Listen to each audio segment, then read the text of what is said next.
Hello and welcome to another episode of Study of X, the bi-weekly X-Men podcast where we cover the Krakoan era of X-Men comics. I am your host, Tim, and with me as always is Chris. You know, we discussed this last time, but I refuse to call this event Ten of Swords, even though that is the official title. It's X of Swords. You know, we had the tarot card in these issues, so, I know, and it makes sense. But it just, X of Swords sounds so much cooler. And we also have Sergio. We're gonna get there eventually, but I actually have come full circle and I have realized that the actual name for this event is X of Swords. And that's the intent, it has to be the intended event name, because that's how it works in the issue. Yes. Yes, because the reading that is made relates to the card that's usually called Ten of Swords. But the thing is, it's X of Swords. It's the one that, it's just the text. It's the text of the story because it's the X-Men. So it's actually the X of Swords. Oh, okay. Really, what we're saying is the name itself has layers, just like this story. Yeah. It has layers, yes. Yes, it works really well. I think it is called X of Swords by the people who understand it.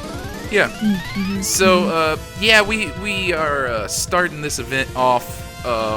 We got a issue of 10 Men here, number 12, which is kind of like a prelude to the event. But I hate that you called it that. I saw that is so uncomfortable. But yeah, so X-Men issue number 12 before we kickstart the event proper with X of Swords creation, which is a very long one-shot before heading into X Factor number 4.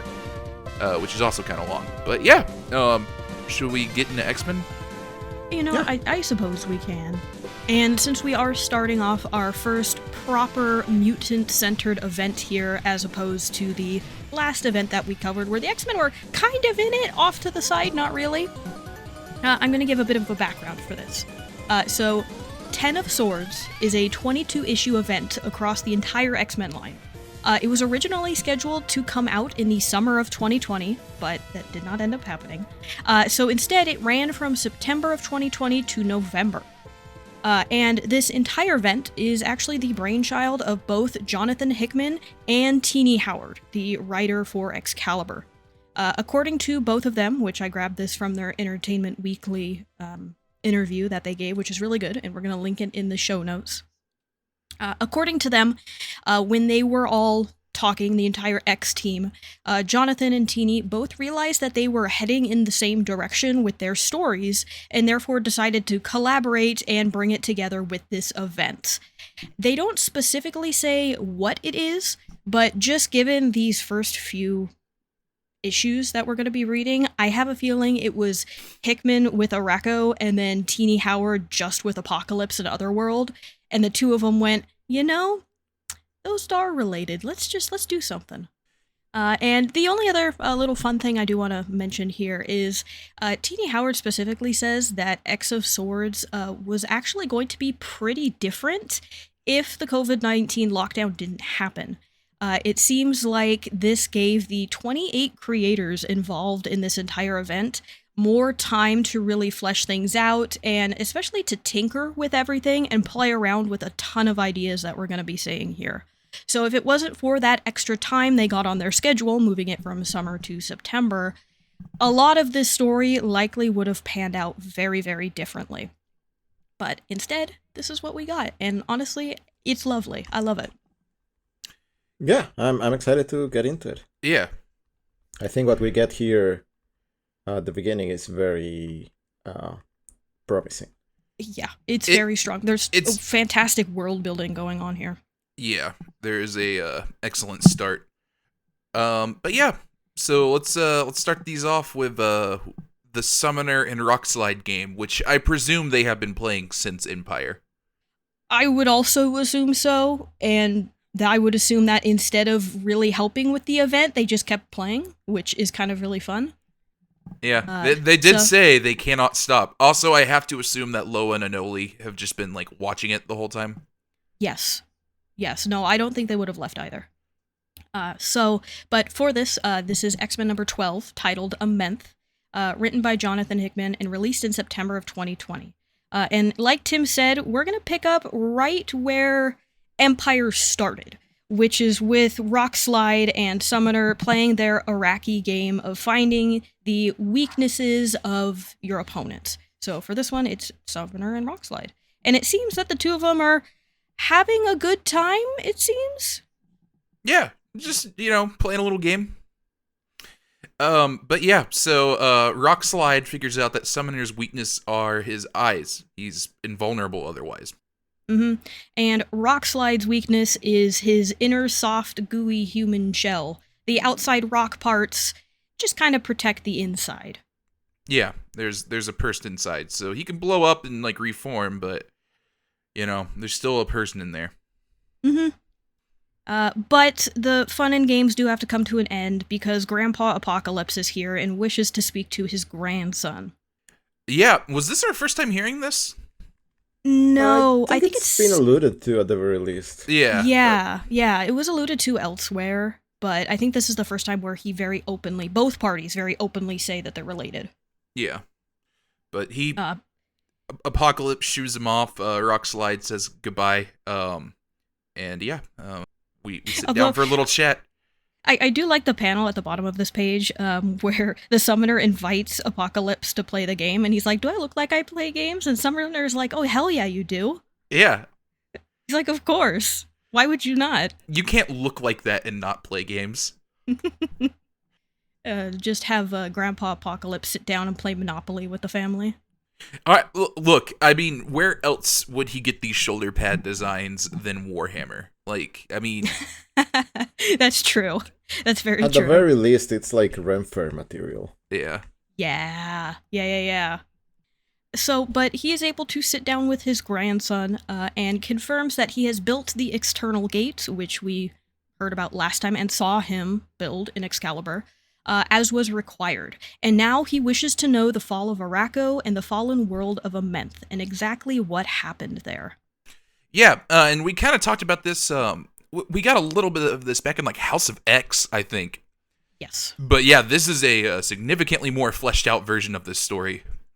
Yes, and a very, very good one.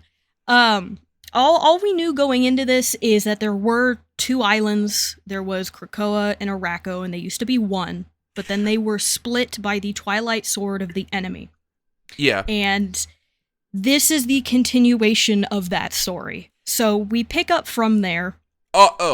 Just before we get started, I want to say this is most of the issue, is this little, like, exposition dump here. I think it's a good exposition dump, but yeah, it is pretty much the entire issue for this, is just getting some backstory here. Yeah, but again, it's really good backstory, so it absolutely is okay. So we learn that Araco and its mutants were pushing the Dark Horde back through the chasm that was struck by the Twilight Sword, and these mutants and their land was then sealed away to save the world. The only one that got left behind was Apocalypse. Yeah, and everybody else just presumably went to the same place as these dark demon people. Mm-hmm.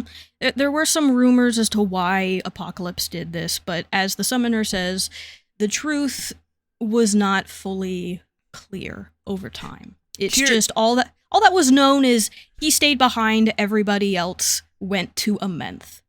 Yeah. So here's what I want to ask, actually.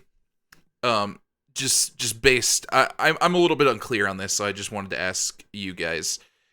What do you think Amenth is? Like going into it from here, or as we keep going with the story? Just based on what you know just from these issues. I mean, it seems like it's just another part of the massive realities that make up part of Otherworld, because it is directly connected into Otherworld. So I would assume it's just another land. This one has demons and a lot of dark, awful monsters. Okay. Is it in the list of locations we get later on? It is, but it's listed in an interesting way. I let's talk about it a little bit more when we get there, actually. Because there is something there that makes me a little bit unsure. Interesting. Okay. But okay, let's keep going with this. Okay. So, as I said, the only one that was left behind was Apocalypse. Those that were pushed into the dark world of Amenth that was filled with demons and this dark horde were not only Apocalypse's children, but also his wife, the Authority of Araco and Mother of the Horsemen. And this is actually our first look at her. She is a new character for this story, and I love her to death. We're going to be seeing a lot more of her. But she's very cool. I love her design. Oh, I had meaning to ask if she was new. Yes, she is new, as are the children of Apocalypse here. This is the first time we've ever heard of something like that. I know Apocalypse has had children before, but not with this much of a backstory for. Yeah, pretty much everybody here, this is their debut. Like if they weren't on Krakoa already, like they're a new character here. Yeah. This is also sorry, go ahead. Oh no, I said all right. Okay. I was just gonna say this is also a rewriting of Apocalypse's origin story. Everything here with Araco, his wife, his kids, the Iraqi mutants, all of that is new. Yeah. But when these mutants made it to the world of Amenth, they thought they were going to be fighting demons, but instead all they found was a field of corpses. It seems that one of their mutants that they sent ahead, which is the White Sword and his 100 champions, had cleared the way. So, for periods of thousands of years, wonders were built and mutants lived in relative safety. Yeah, until they showed up anyway. But yes, until the demons came back anyway.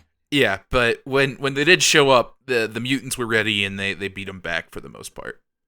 For the most part, led by Genesis, which is the name of Apocalypse's wife. She led them all to war, and they were victorious until they reached the Ivory Spire, which is the stronghold of the White Sword and his 100 champions.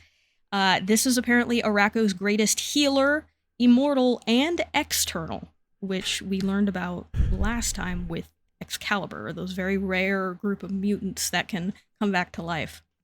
The one thing I want to mention that I think is very interesting, it's not really elaborated on, but you kind of see it from the art, they also kind of just have a great ring. Yes, which I think is really cool.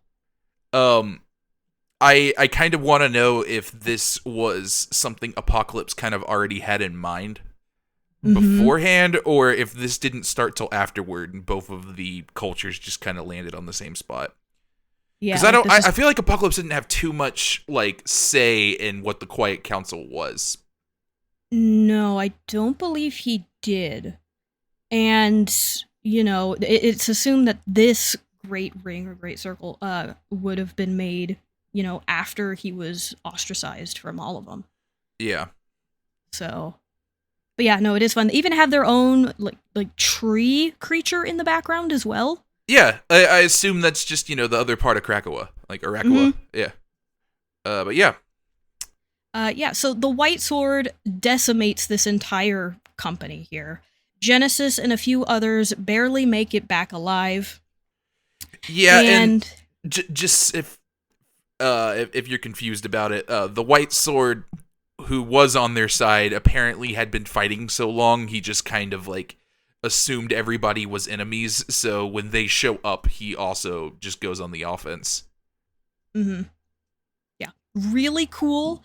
I like his whole vibe of he and his 100 ride out, slay demons every day, and then in the morning they all get revived and they do it over again. It's very cool. Yeah, it's a cool idea. I like him. He sits in a chair just looking like Xehanort from Kingdom Hearts, or Xemnas, I guess, but yeah, it's a vibe. I'm upset that you God. brought that into this podcast. How dare you? What a bull. Yeah. You know in Kingdom Hearts 2 with Xemnas when he just sits on the chair, it's like that, you know? It's like that. I It's actually like do not know, and I would like it to stay that way. Oh, well. the mutants was the darkness we made along the way. Yeah. What do you think, like, the name of the White Sword's nobody would be? Oh my gosh, I don't know. I'm not that into Kingdom Hearts. I just know the jokes about the lore. It would probably be something dumb and it would have an X in it. Yeah. No, that's exactly. I think it's, like, required to have an X in it. But, all right, let's keep going. Okay. Look forward to our Kingdom Hearts special episode. Yes. Yes, that is 8 hours long as we only talk about the first 2 games. Oh, no. We got to play the gotcha one. Oh no. Oh, we're not gonna play the gotcha one. I don't think you can anymore. It's okay. All right, let's move on. I'm sorry. These issues are too long to... I know to be having Kingdom jokes. Hearts discussion. Come on. Okay, we're gonna move on to another really cool character that is just thrown at us from nowhere. As Genesis returns, she goes there to find Iska the traitor, Iska the unbeaten.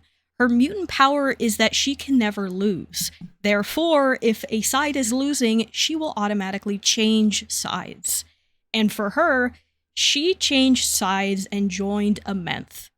Yeah, she left, so that's bad.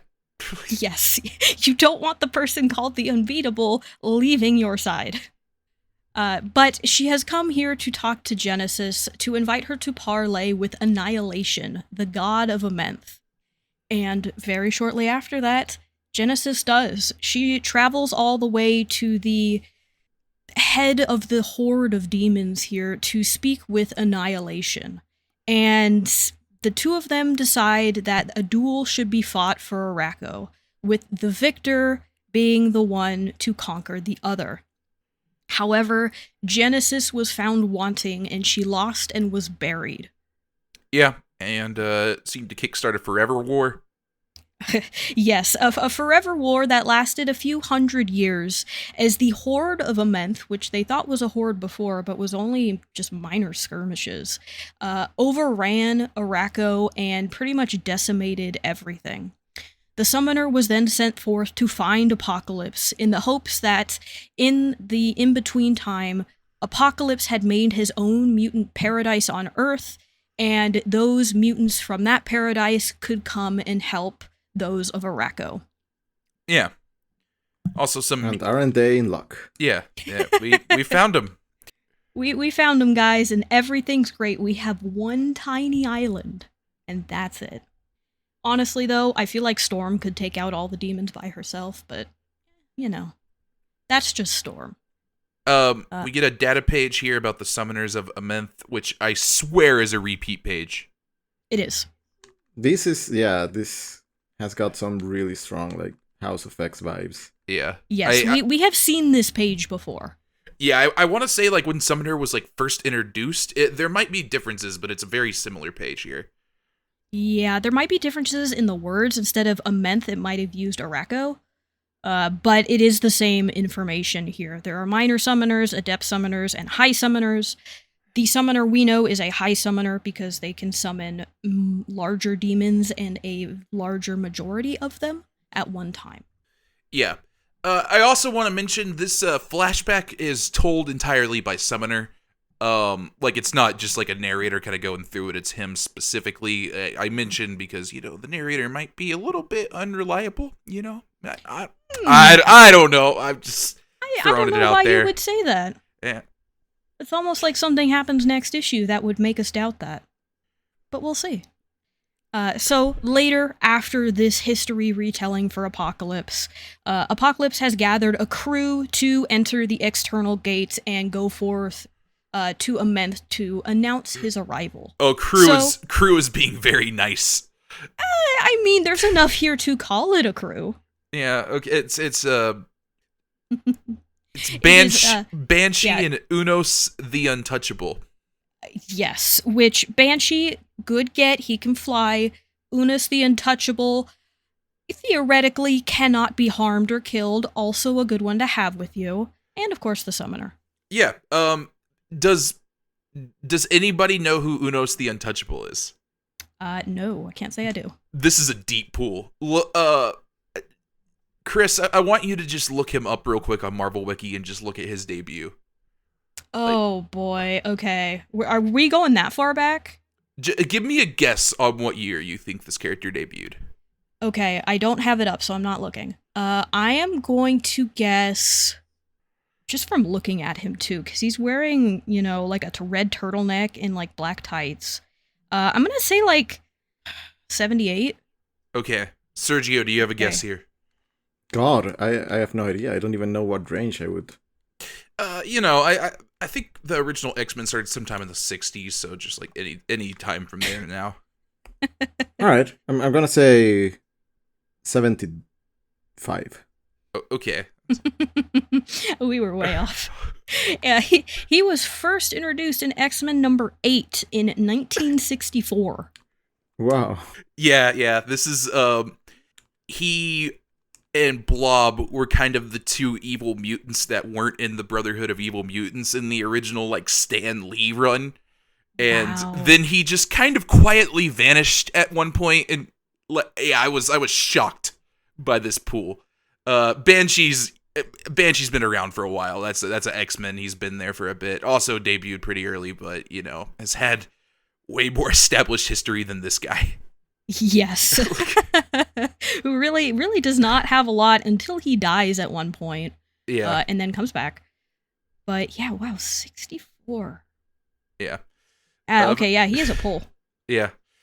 But we are going to end this issue here as the summoner promises his grandfather that he will announce him as the true heir of Araco has returned and will be saving them all.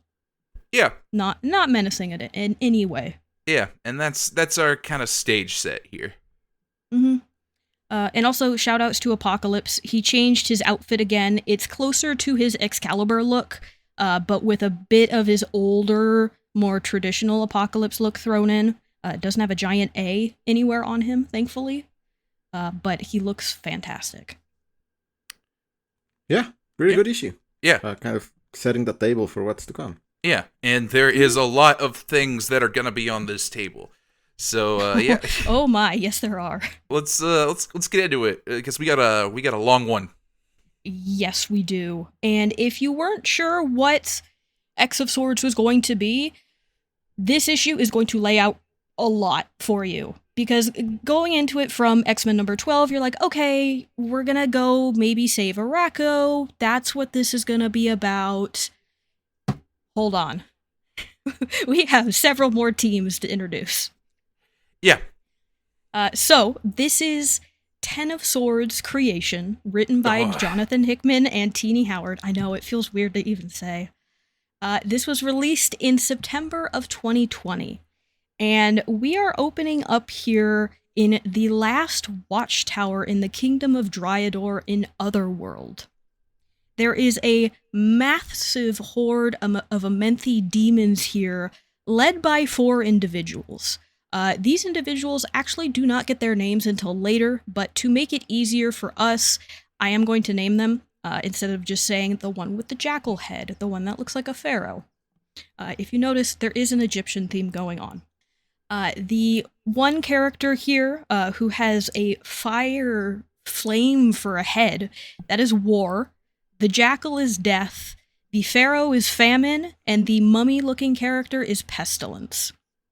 Yeah, it's the 4 horsemen, the originals, apparently. Yes. Apocalypse has always kind of had these guys as minions. We'll talk about it a little bit more, but Angel, for instance, became Death for a little bit. But yeah, these are apparently the original 4. Mm-hmm.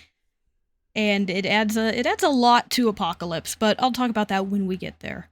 But yeah, they're leading the demon horde here, so maybe we weren't quite honest with our story. Yes, or maybe a lot changed since the summoner was last in Araco. But it seems that their ultimate goal is to get to Krakoa. They mention that place by name, and this is just something in the way. And we then cut to the Watchtower, where a A scout is sent ahead to warn Saturnine that the tower is fallen. As the scout makes their way out on the back of a pterodactyl, nonetheless, they are shot by an arrow from Pestilence, and we pretty much immediately see the after effects of this arrow, as the scout is writhing and dying as this black pestilence takes over their body and causes any who touch them to also contract it and die. Yeah. Yeah, that's accurate. And the scout is able to get their message across and let Saturnine know that the tower has fallen and Araco has fallen. This immediately puts Saturnine on edge, and she needs her cards, which this could have been a very simple way of getting some tarot cards, but no, they instead go about it the coolest way possible. Some of Saturnine's loyal servants, including this fish who could float, a minotaur with part of his horn missing, and I don't know what these masks characters are, but they look cool. They go to some forgotten place in some forgotten time and turn a dying sun into this, I don't even know what to call it, this weird like flesh creature, and then capture it in a ball and bring it back. Yeah, you know. It's like some high fantasy nonsense, completely unneeded, but super cool. Yeah. And again, beautifully done here. This is a very pretty issue. But my goodness, this is very cool. Just go kill a star real quick. Take it back through the portal. We good to go. Yeah, don't think about it either, because if Saturnine needs it, clearly it's important. Yeah. Also, the person, the scout that ended up like at the feet of Saturnine here, all these dudes had these little fishbowl things on their head. And during the flashback, they kind of mentioned like some other mutants like went off and did their own thing. We don't know what happened to them. And they kind of looked like these guys, and they refer to themselves as like Arakoa, like Arakoa has fallen. So I kind of wonder if these are also mutants. I think so. I also got that. It was very subtle in between everything with all that was going on. But that was my read of it too, is that Dryador was partially mutant controlled until, of course, all of this happens. Yeah. But we then get a data page here about the Starlight Citadel. If you have been reading Excalibur with us, you know everything on this data page. It essentially explains what the Starlight Citadel is, and its role at the heart of where all realities intersect. So, basically, just a very, very quick one, if this is your first time reading with us. There's the Starlight Citadel at the center, and then like the spokes of a wheel, it goes out into different realities around it, and then from there can disseminate throughout all the other realities from there. Yeah. And the spire is a big old floating castle thing. Yeah, very cool floating castle. A lot of Arthurian legend here in Otherworld. In fact, that's pretty much its entire thing. So you do have Merlin and Morgan Le Fay and all of that. And we are absolutely going to get a lot of magic. So I hope you're ready for that. Yeah, this is definitely the Excalibur section. But yeah, Luna Saturnine, who is like the ruler of the whole thing, the Omniversal Magistrix, is like a pretty big part of all this. I look really close to Emma Frost. Oh God, it throws me off. I hate it. Yes, it gets me really bad too. 'Cause she looks so close, and she holds herself in the same manner too. Yeah, which makes it a lot harder. It's a very similar vibe. Yeah. Yeah. Mm-hmm. But yeah. So yeah, she's got her people here, and they're forging the crazy stuff into looks like a box of cards. They actually turn it into an eyepiece that she's going to use to read these tarot cards that she's going to draw. Right, okay, yeah. And she needs these because she needs to know what's going to happen in the future. Now that Araco has fallen, things are about to get very difficult. I want this deck of tarot cards so bad. They're very pretty, and I'm really surprised Marvel has never made an official one. Because I think these would do really well. Yeah, they're gorgeous. I would buy these. Yeah, no, same. And I'm going to post a couple of them on our social media accounts because they are very, very pretty. I can't say I know tarot cards or tarot card reading. I don't know about either of you, so I can't go into too much of that. But I can tell you what this issue is going to tell us, because it is going to tell us several things about these cards from two different characters. Well, what I know is you gotta go into an alternate reality in a lost time and kill a son, I think. And that's how you get the cards. Yeah, and like if you don't do that, like, are you even really fortune telling? Yeah. That's true. That's true. Sometimes you see tarot cards on Etsy. I will send one of them a message and ask them how many sons they've killed in order to get these cards. Yeah, that's a good plan. So she begins to draw the cards here, and the first card she draws is Judgment. It is the death of death and the new way forward. Yeah, and you got this nice little thing of Apocalypse and Summoner pretty much looking at the external gate here. And we get some, kind of open-ended questions given here, just to give you some ideas and to get you thinking about what these cards can mean. So for this one, it's that mutants can bring themselves back from the dead. Have they considered what else from the past awakens in the earth, and what rises to face those who call themselves immortal? Yeah. The next one is the Four of Wands. It is a family that has been fighting for eons, has one final conflict before they rest amongst its ashes. Yep. Craved the last battle and the spoils of victory, built a hard home and one must dwell in. It's the Four Horsemen just doing some battle. Doing some really cool Four Horsemen stuff. Yeah. Another one I really like here, this is the Hanged Man. What is given? What is suspended? What are they willing to lose? And we get a shot here of Apocalypse, Beast, Havoc, Richter, and a bunch of other mutants that we're going to see do end up going through the external gate. Yeah. Summoner, Rockslide, Archangel, Siren, and Polaris are the others here. But yeah. Eight of Cups is our next card. Also an absolutely beautiful one. Half of it is Genesis, Apocalypse's wife, and the other half of it is Annihilation, who we didn't mention, also looks really cool. I'm a big fan of anything that is gold and black, and this time they nailed it. Yeah. But the reading for this one is someone's heart is empty, and yet she wants more.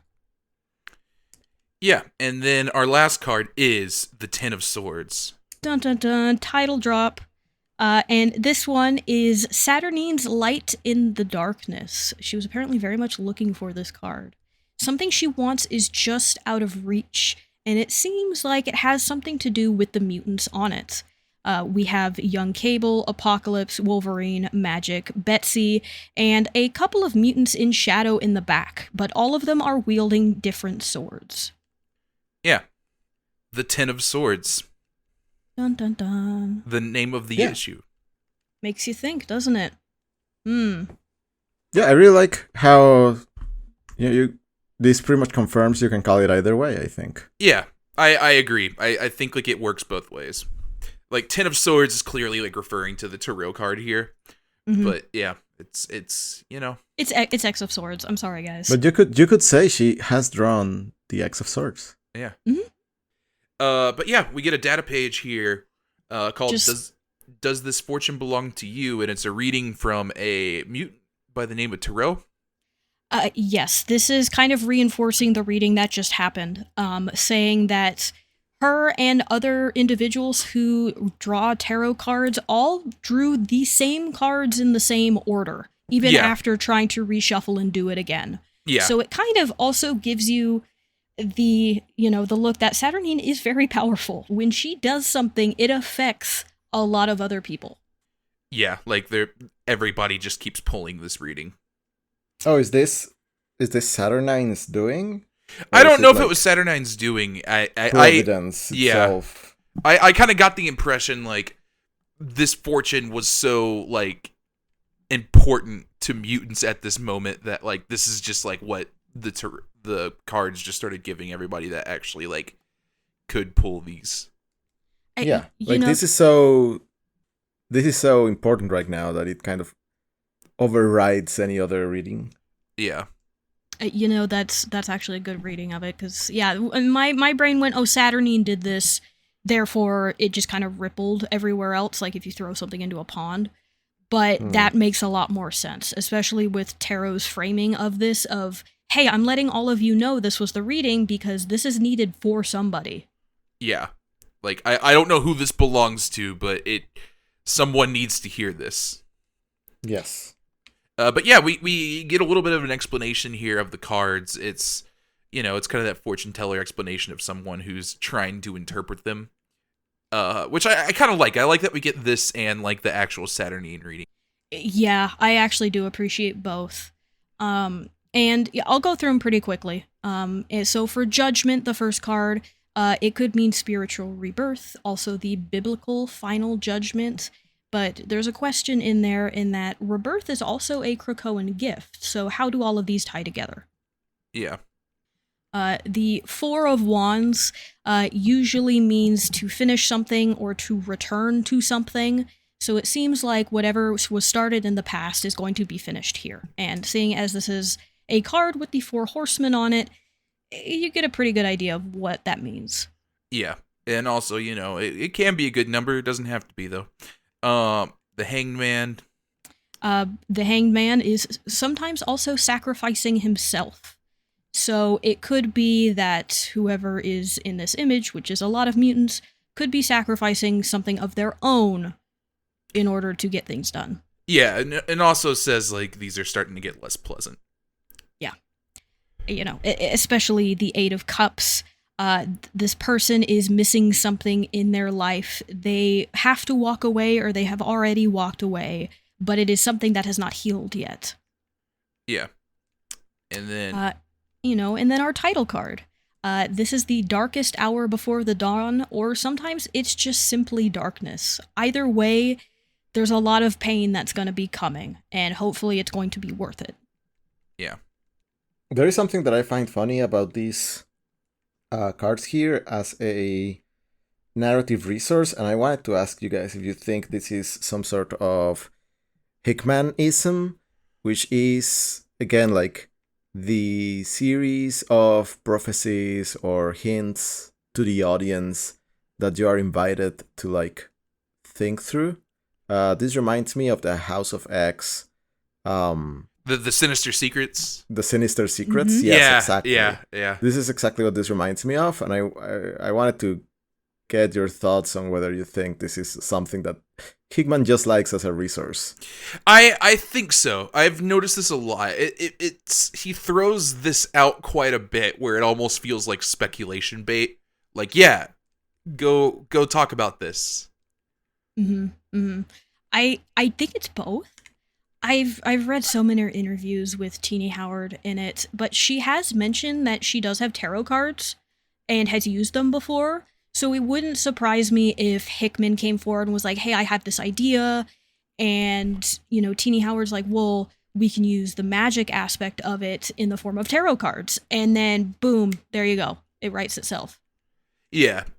And then you got, like, the X of Swords theme. Like, yes. I could definitely see why they went with this way. But yeah, I do think that it is kind of a Hickmanism. Mm-hmm. Oh, yeah.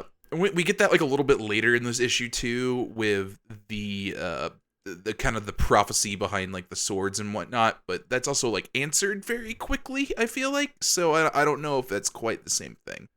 Yeah, whereas this one almost feels like it's trying to give you hints at the entire event. Yeah. So, but back on Krakoa at the external gate, Rockslide, Rachel, and who is that? Magma? Probably. Sure. I think that's Magma. I'm gonna agree. But the three of them are hanging out by the external gate when the summoner breaks back out on the back of basically Cthulhu, with Banshee in his arms, who is wounded and dying. Yeah, Unos is gone. We only have like a dying Banshee. Yes, and this Cthulhu. Like, oh my gosh, I feel like, they sent in the script of like, hey, this is what we're gonna do. He's gonna break back out in a dramatic fashion. And the artist went, got it. I'm gonna draw the most messed up monster you've ever seen. And I'm just gonna have fun with it. Yeah. This looks like Cthulhu as an insect. Yes. Yeah. It's very buggy. I agree. Yeah, it's got like squid face and bugs. It's got wings too. Yeah. It's creepy and I love it. And we only see it once. It's just gone after this. But yeah, we take Banshee to the Healing Gardens. He's not doing so well. Summoner tells him that they were ambushed on the way to Arakawa. There's some more going on. So we go to the Quiet Council and we're gonna tell them about it. Yes, and some of my favorites, which is talking to the Quiet Council. I love it when this stuff happens. So Apocalypse, in his proud grandpa moment, introduces his grandson to the Quiet Council, because his grandson has some pretty bad news. He explains that the reason he has been experimenting with the gates in Excalibur is to reach the lost mutants of Arakko and to save them. The Summoner describes that the ambush that he, Banshee, and Unus went through, and how they meant to herald in a brand new age for Arakko, and instead have to herald in the end of this world. Yeah. Also, there's a very specific tone to the scene. You kind of start getting the vibe as we're doing this. Magneto and Charles specifically, not into this external gate and whatever the heck Apocalypse is doing. Yes, they're very upset they were kept out of the fun party. I don't even get that vibe. I feel like they kind of just like let him do his own thing, and then like he shows up here and being like, "Hey, we got a problem," and they're like, "Oh, who's this we?" This is a you problem. Yeah. Yeah, no, I can see that. And, you also get Apocalypse, who has definitely thought ahead through all of this. Because, Magneto does question, hey, you made the gate, but you never asked. And Apocalypse is like, well, if the gate's not okay, just ask Krakoa if they're okay with it. Yeah. And as Krakoa will tell Doug, yeah, no, it's cool. Yeah. Like, no, we need the gate there. But yeah. So he gets the little story here. Yes. So they need to figure out what to do, because there is an army of demons marching, and they're going to come through the external gate onto Krakoa and this world. The first idea put forward is, well, why don't we just shut down the gate? Yeah, everybody immediately just comes to the conclusion, like, just close the gate. Yeah, just shut the door. Oh, except we're a little bit concerned that Unos is still there, because he just got captured. Yes, which Apocalypse says he will valiantly sacrifice himself to go rescue him, and then they can shut the gate. A lot of posturing here of like, well, we should be the heroes and save our own people, and etc., etc. Yeah. They also, they kind of mention like, hey, why do we have two gates? Yeah, why two gates to Otherworld? And as Apocalypse will respond, this one is closer to the center. Yeah, and also it might not be limited to mutants. So then everybody else again comes to the conclusion like, okay, we should destroy this thing, and they all vote overwhelmingly to destroy it, and Krakoa just says no. Like, angrily no. Krakoa has the overwhelming veto power to veto anything, and finally used it and was like, no, we're keeping the door open. The demons can come through. That is not my problem. I am just the land. Yeah. Charles does a very funny thing here in response, where after Krakoa just puts the giant no stamp on it, Charles is like, yeah, we acknowledge it, but also, like, can we close this gate? Please, can you consider this, please? And Cypher's just like, no. Or Krakoa's just hard no. Magneto is angry as he's kind of felt like Apocalypse just planned this, and now they're stuck with this gate, and now it's their problem. And Apocalypse absolutely did, because what Apocalypse wants and what Krakoa wants is the same thing. They want Arakko back. Yeah. So he played this absolutely correctly. He did a great job with it. Yeah, probably made some enemies by doing it. He's been a villain for how many years? He can just make enemies again. He just wants to see his family. gotta crack a few eggs to make an omelet, and you know what? If it's Xavier's egg, that's okay. Xavier and some externals, it's fine. I mean, did anyone really care about those externals? Now they're a door. Yeah. Oh, we're going to be talking about Xavier's eggs later. Oh yeah. Yes, we are. Yes, we are. So Magneto does tell Apocalypse that whatever he's going to do next, he does not have the approval or the authority of the council to do it. So instead of ordering people to do what he wants, Apocalypse will go and ask for volunteers. Yeah. And volunteers he has. Havoc, who I guess is taking a vacation from the Hellions team.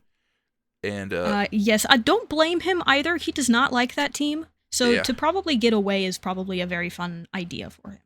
Yeah. We got Polaris, who apparently Magneto, despite not being into this, said, hey, go to make the House of M look strong. Make my family look better. Yeah. We also have Richter, who has been best friends with Apocalypse in Excalibur. We also have Rockslide, who is there for the Summoner. We have Beast, who is here for X-Force. You have Siren, who is Banshee's daughter? Yeah. Okay, I wasn't sure if it was daughter or what the relation was. You also have Monet here, who is looking at this from a business avenue, as X-Corp is going to be starting pretty soon. And then I think the most interesting addition to this group is Archangel, who is here specifically to keep an eye on Apocalypse. I believe, I think he's just going by Angel, but he is an Archangel form here, which is this is the form he had when he was Death. But yeah, he doesn't trust him still and wants to keep an eye on him. Yeah, and Tim, just really quickly, do you want to explain what Angel's relation to Apocalypse is? What happened to turn him into the Horseman? Yeah, so Angel got severely injured in a fight. He was in the original X-Factor at that point, and the original X-Factor was just the original 5 X-Men. Severely injured, and while, ended up in the hospital, and they said, hey, like, these wings are probably useless. We might just amputate them. His father gave him the okay while he was unconscious, and he woke up to find like himself just mutilated. Was not happy about that. Apocalypse said, hey, come be a horseman, and he did that and got his wings back. Mm-hmm. Then proceeded to be a villain for a while, because usually if you are a horseman of Apocalypse, you're not doing that to, throw roses around and be nice. Not as long as you would think, but yes, he did stay a horseman for like a little bit before getting replaced by Caliban, actually. Oh, interesting. But yeah. So we're all going into the gate. Mm-hmm. And before we venture forth, we do get a data page here of the map of Otherworld, and we got a lot of circles and symbols and everything going on here. There's a lot of Fae courts, if you're familiar at all with Arthurian legend and the fair and foul courts of the Fae. That is at play here. There's a lot of information here. You don't need all of it for this. It is good to know a bit of it. I would highly recommend just looking at the data pages for it. But yeah, it's just kind of laying it all out. Yeah, we'll get into more details about these because we do get some data pages on like the courts as we go along, just like what these like republics are. It just seems like it's I don't even know if republic's the right word. It's the right word for some of them, but yeah, it's basically like 10 different countries just surrounding the Starlight Citadel. The reason I kind of brought up like what is a meth is if you look at the map here, you got Earth with Krakoa with a gate to Avalon here, but on the other side it's a meth into Arakoa into this what is 16 Drydoor, which is the kingdom we saw him conquering in the beginning. So like, is a meth like a planet? But like, what is that? I think it's just supposed to be a different reality or a different plane of existence, because everything here is circles or different circles of different sizes. But whenever they talk about Otherworld and its different worlds and realities, that's just what they use. They never say it's like, oh, in the same solar system or anything like that. I assume they're just jumping between realities here. How? Yeah. I don't really know. I think some are a lot closer than others, like specifically the Otherworld kingdoms. I think you can just walk to different ones. But it looks like here there are just ways in through other dimensions. Yeah, it's just like a meth looks like it's like in the same way as like Earth here, which is why I'm like a little bit like, what actually is a meth? Yeah, I think there's two different ways of thinking about what's being portrayed here. The first one being we're focusing on these two because they're the ones relevant to the story, and the other one being these two are special and they are like one step removed from the other realms within the other world, and they have they again, they're like removed from it in some way, and they each have their gate, and they each are kind of a reflection of each other. And we've got the the Araco and Krakoa as kind of mediators between those two realities. So I see both things as being possible. Do maybe each of the other slices within this Otherworld pizza also have their respective gates and corresponding worlds that are like one step removed from the main wheel. And maybe both Amenth and Earth are special, and they like stand apart from these realms, like one step removed through the gates and Krakoa and Araco. Yeah, and that's an interesting way to look at it, because like the idea that the other places also just have their own realm, but they're just not really pictured here because they aren't really relevant to what's going on.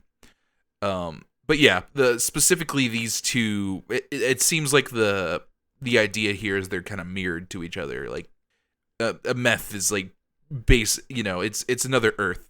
Like they're directly across from each other on this wheel. Maybe like a dark reflection kind of a thing. Yeah. I think the question is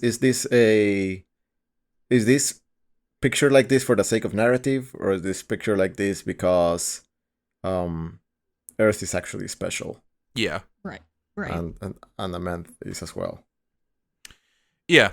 And that I'm just not really sure on. But yeah, I guess a meth might just be another planet, but like a planet in, I don't know, maybe a different reality or something.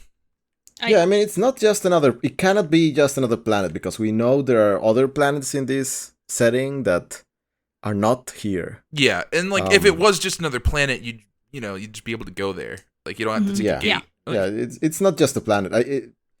It's like a plane of existence that's like one step removed in relation to all of the other ones. Yeah, and like Earth is also just kind of that.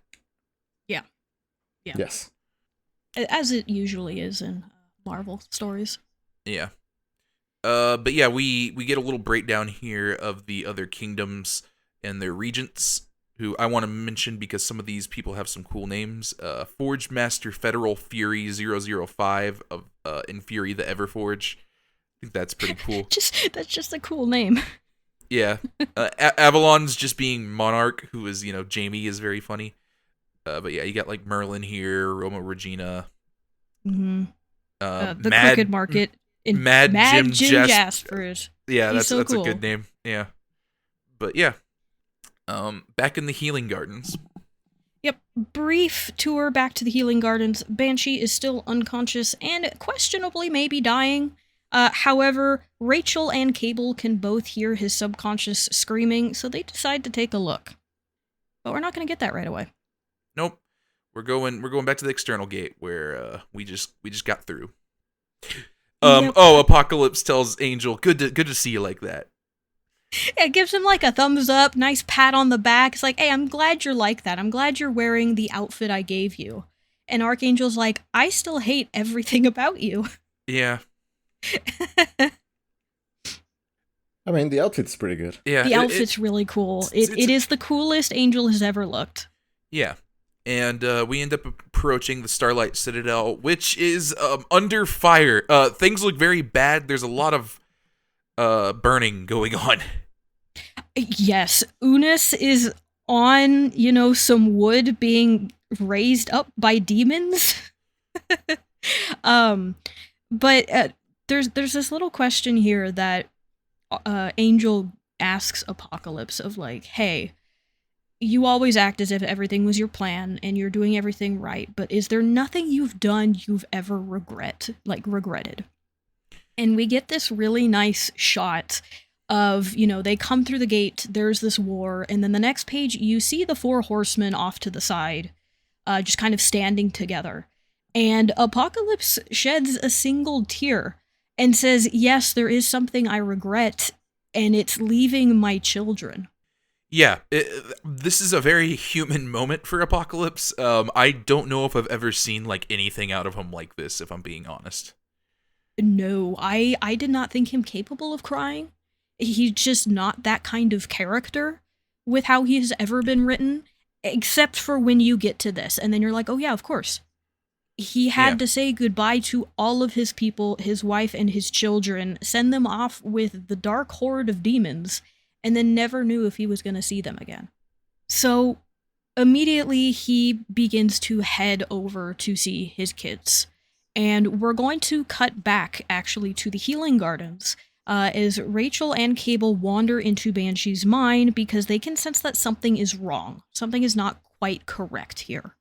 And we're kind of going to go back and forth between these two moments of Otherworld and Krakoa going forward. And back at Otherworld, Apocalypse gets to his children and falls to his knees in front of them, basically never daring to hope that he would ever see them again. And they all tell him to stand up, be the Titan, be the warrior god in blue that we knew you to be and remember you to be. And as he does, he asks, he's like, I have so many questions, but, by what miracle are you back? How did you survive? And they tell him, well, one, Genesis is dead. She was destroyed. And we barely survived. The only thing that got us through all of this was not love or care. It was the thought of revenge and violence as all of his kids turn to him and immediately strike him. Yeah. This panel rules. Summoner is like stabbing him in the back as this happens. Yeah, War is impaling him through the chest with a flaming spear. It's really cool. Again, gorgeous comic, wonderfully done. The designs here, especially for all of these new characters, especially Apocalypse's children, fantastic. I love the way each of them look. Yeah. Yep. Again, heavily inspired by like Egyptian gods. Yeah. Yes. But yeah, looking fantastic. Yeah, if you know Apocalypse and his whole thing with Egypt and his whole style, you can have a pretty good guess as to what his kids are going to look like, just pushed way more into that Egyptian aesthetic. There is the implication that his kids here predate Egypt, which I think is very funny. I also think that is very funny and also very interesting because I know that's been put forward with Apocalypse before, where that word had no meaning in any language until his name, because when things got destroyed, it was because of Apocalypse. Therefore, Apocalypse means destructions. Yeah. So it's the same thing with the Horsemen, because why would you name your kids, war, death, pestilence, and all of that? Yeah. It's like, well, no, they were first. Yeah, you get this little jackal that looks like Anubis, and it's like, yeah, okay. The idea here is Anubis is based off of this person, which is very funny. Yeah, it's really cool. It's funny. I also like the implication here that the reason Apocalypse always had the four horsemen was because he just wanted to rename them after his children that he lost, which is kind of sweet in a really weird way, but I really like it. Yeah. That is very Doctor Who, because that same concept shows up in that show, where the word doctor comes from the main character. Yeah, that's, yeah. Oh, really? Oh, that's kind of funny. Yes. So yeah, same thing here. But Apocalypse gets betrayed pretty badly. Thankfully, Siren is here and breaks it all up. And in the next page, we go back to Rachel and Cable looking through Banshee's memories, and we see the exact moment that the summoner betrays them, gets Banshee nearly killed, and Unus captured. So this was planned all along. Yeah, and then also in the vision, they kind of get this like bead here on Saturnine, and she just kind of looks at him, like looks directly up at how they're looking and say like, "I see you looking. Get out of here." Yes, in a memory of all things. But yeah, she says, "Here's something. This is what you want," and Rachel's like, "Okay, we got to go show mom and dad." Yeah, there's several things here that they need to figure out. But yeah, I love everything about this little scene with Apocalypse's like inevitable betrayal.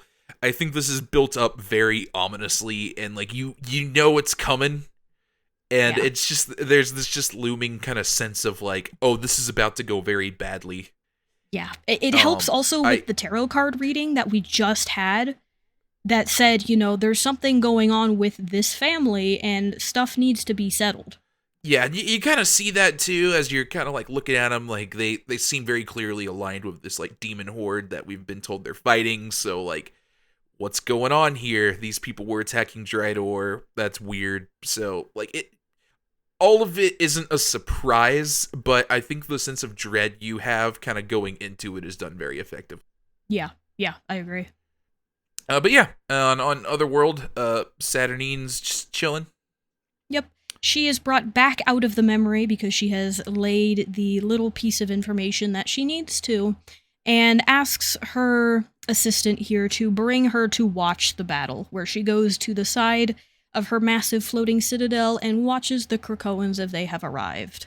Yeah, she also just doesn't really seem to be taking this seriously, even as like a siege happens like on her castle, basically. Yeah, no, she is not worried about any of this.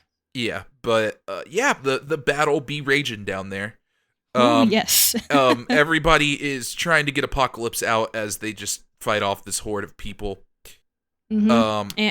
And Summoner, as he is a summoner of many things, and most of all, lies. And Rockslide is very hurt by that, both physically and mentally. Yeah, he's upset. His friend betrayed him. But yeah, Rockslide gets sliced in half. You get this little like rough sketch outline in the panel where he's sliced in half of like his, human body that's inside, which I think is really cool looking. Mm-hmm. It's really sick. Like it looks like a chalk figure almost. Mm-hmm. So Rockslide goes down. Richter gets shot with an arrow by Pestilence, which we have seen the outcome of that, so that is not good.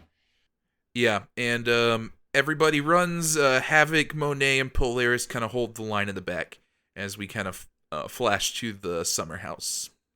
Yep, we're up here. Jean and Scott are just hanging out as Cable comes in and very quickly and out of breath explains that, hey, a lot of bad stuff is happening. We really need your help. By the way, I also need to figure out where this object is. I don't know what it is. Can you show me what it is? Yeah, they tell him to chill out. Jean immediately just like looks into his mind and links it with Scott, and Jean has no idea what it is. Cyclops is like, "Oh yeah, I got you." Yeah, it's some big machine room with menacing red lights and a large orb in the center of it. Yeah. Very nondescript, but thankfully Cyclops is coming in and helping out. I love how he very nonchalantly says just like, oh yeah, I was there like last week. Yeah. Mm-hmm.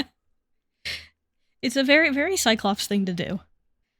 So back in Otherworld, demons are being hurled about by the mutants here, and Monet, in some rage, kind of psychically casts herself up in front of Saturnine and says, why don't you get off your butt and finally do something to help us out? Yeah. And Saturnine just kind of like waves her hand and smashes the projection. Yeah, just absolutely get out of here. But yeah, it's very funny.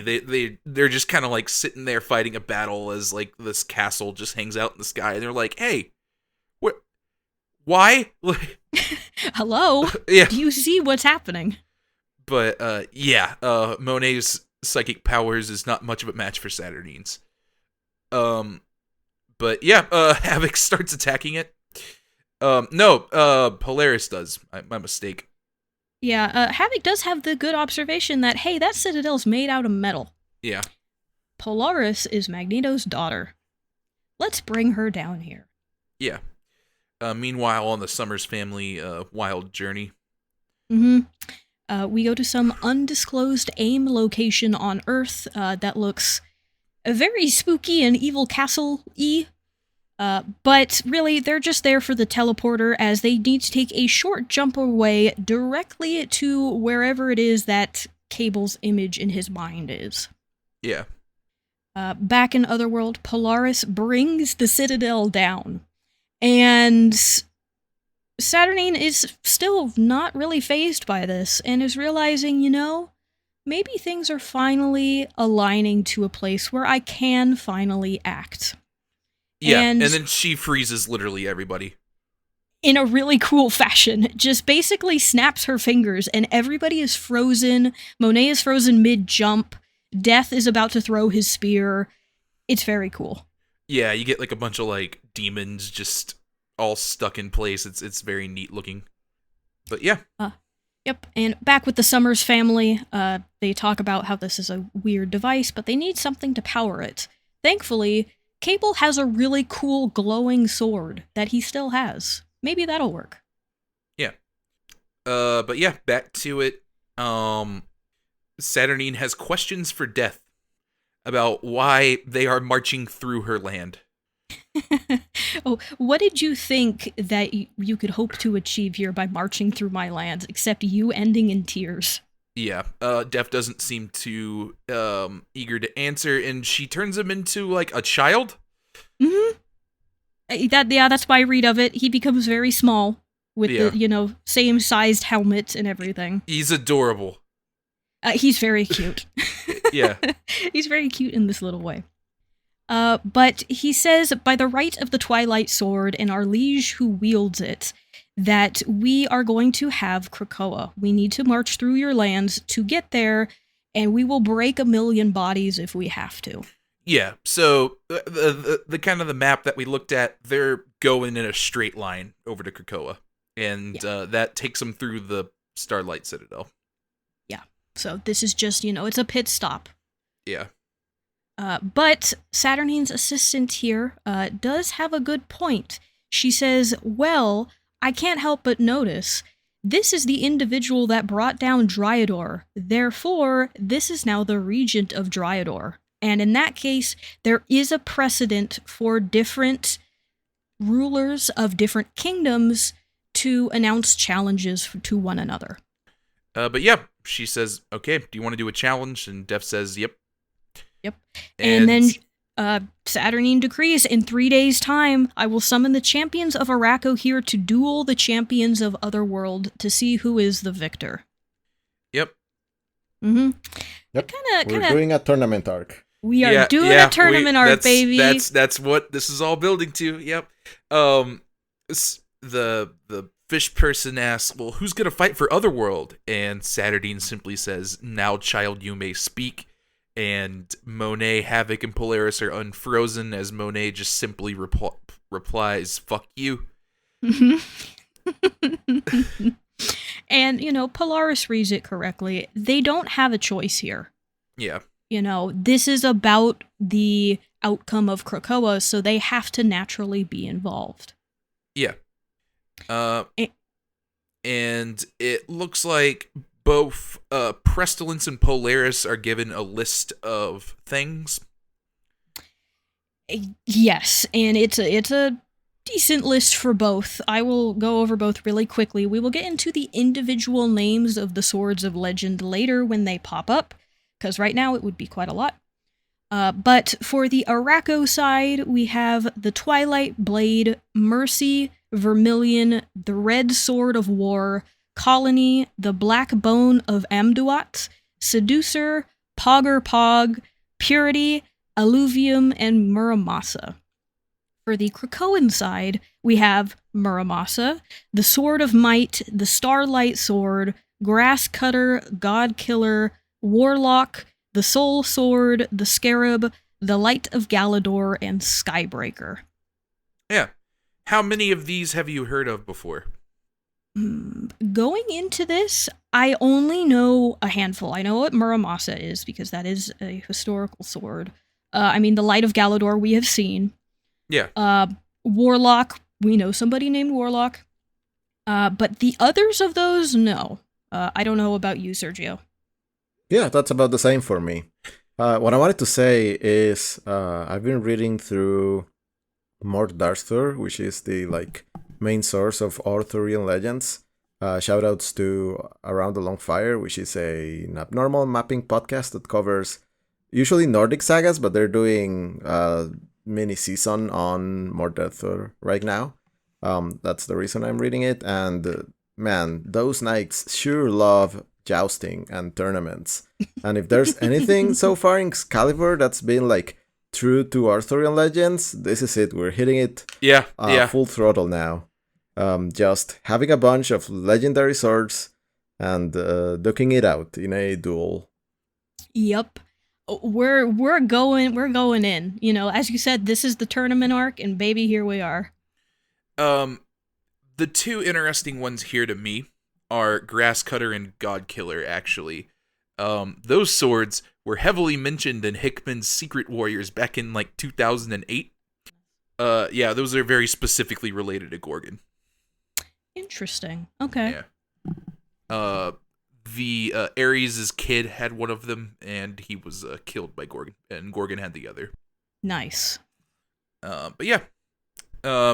Cable, meanwhile, put the sword in a ball. Yep, as we get a bit of, a speech here between Saturnine and Monet. And we kind of get a bit more of an insight into Saturnine's, plan here. The mutants are going to step into the arena knowing full well of what you're fighting for and see, if you can make it. Yeah. And we get a final shot here as Cable reawakens the Sword Battle Station. It is an orbital battle station that is in orbit around Earth, vaguely sword-shaped, kind of. It's more like an arrowhead, but a very cool-looking device. Tim, what do you know about the Sword Station? The actual Sword Station? Nothing. I know Sword is kind of the counterpart to Shield in Marvel. Yes, and that's where this place comes from. Yeah, and this is also an acronym. It's S period W period, not just Sword.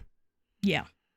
But we do get this little data page right at the end here, where 3 weeks ago, all contact with the Peak, which is what this battle station is also called, all communication with it was lost, and efforts to contact the station have failed. And currently, quarantine measures have been enacted. So it seems like the only people who should be on that ship right now are the Summers. Yeah. But also, if you want to know what SWORD stands for, Sentient World Observation and Response Department. Sure. That's very government. Yeah, so whereas SHIELD is more of a defense thing, SWORD's always kind of been a space, it's almost like space offensive type. Yeah. Or is that what the sentient bit refers to? Yeah. Sentient life? Yeah, I think so. So it's it's response department. So some aliens are going down. Maybe we just launch a first attack. That sounds about right as the counterpoint to SHIELD. Also SHIELD and SWORD. That's fun. Yeah. It's I can't hate that. Yeah. But for whatever reason, Saturnine planted that bit of information into Cable's head. So we'll see where that goes. But for now, that is the official beginning of X of Swords. And Sergio, I'm kind of curious, what are your thoughts coming off of that? Because you have not read this. Well, Tim and I both have. Yeah, I actually really, really like it. I feel like it's built up really well. I'm just a little let down by the tournament concept, because the war stuff seemed very promising and collapsing that into just a duel to be held 3 days from now or whatever is a little bit of a letdown, considering like the epic scale of the conflicts that are portrayed during this issue. But I do like, the concept overall. I think we're trading that kind of epic scale conflict for something that's a little bit more focused, and I like the concept of actually going out and collecting those swords. I'm guessing some of those are going to have to be collected, and then I'm pretty sure that there's still space for possibilities of things to go awry and not be a straightforward kind of duel as has been described here. But yeah, I really like all of the art. I really like the overall concept for the event. The apocalypse stuff is interesting. Yeah, it's pretty cool. I like it. Yeah. Mm-hmm. And you're right on the money about a lot of your guesses. But I think you'll be surprised with a lot of stuff as we go forward with this. Yeah, I'll say it feels like the thing that has felt the most like House of X and Powers of X so far. Yes. Because of the like implications with all of the Krakoa lore and things like that. I really like Excalibur getting to be a little bit more focused on something, thanks to Hickman's influence and like it coming into the spotlight and finally being about something that I can have a grasp on. Yeah, I agree. It's a lot more overarching than being off in your own little corner doing what you're doing. Yeah, I really, really hope that we don't end up in the same situation that we found ourselves several times, where threats are eventually abandoned and not followed up upon. I really hope this is a good opportunity for something that's like cohesive and provides closure, and I'm sure it's going to like spin into the future. But I'm really looking forward to like something that I can like have thoughts on that is somewhat resolved. Yeah. I think you'll be happy with how that all turns out. Well, we'll see. Yeah, I'm hopeful. Yeah. Yeah, but we got a while. We've got a lot of comics we got to go through until we see the end of this event. So, moving on to the next one, we have our first issue following up on that, which is going to be X Factor number 4. This is actually going to be very different than how X Factor is normally, and we're going to follow pretty much where X of Swords dropped off. This is still going to be written by Leah Williams, and it was released in September of 2020. And we're going to pick up here as Siren drags Richter through the external gate, and she cries out for help because they have a few dying mutants here. Yeah, things are bad. We got Apocalypse. We're kind of dragging along. Richter's dying. Like it's rough. Mm-hmm. Yeah, we don't really have a name for this. This is I think from now on these are just going to be called like chapter of whatever issue we're on X of Swords. So like this is just chapter 2. Yeah, no title here. I'm not sure if they ever get titles. A few of them might, but we'll see as we keep going. Yeah. Yeah, this really feels like we're on X of Swords mode. This is what we're going to talk about. Yeah, our big link to X Factor here is going to be Polaris. Well, like other than that, yeah, this is mostly just X of Swords. Yeah, and arguably the 5, because they've showed up in X Factor a tiny bit. Yeah. So, and this one's going to focus on them a lot more. But yeah, so so Apocalypse demands Richter fight through this and live, as Rachel's going to take them to the Healing Gardens. And the rest of the crew, including Havoc and Monet and Polaris, come back through with Unus and also the remains of Rockslide. Yeah, glad Unus got out of there. We all kind of forgot about him there for a moment because there's a lot of bigger things happening. He doesn't even really like no one's really like watching him or whatever. He just kind of walks through like after everybody else has. Yeah, not like, oh, are you okay or anything? He's like, no, he just walks through, probably just leaves. I don't know if Unus has had a line. I don't think he has. I don't think he said a word. Yeah. But, Poor Unus. It's okay. We care about you. Yeah. So also starting here, and it's going to be peppered throughout this entire issue, is we're going to have some internal thoughts from Polaris herself.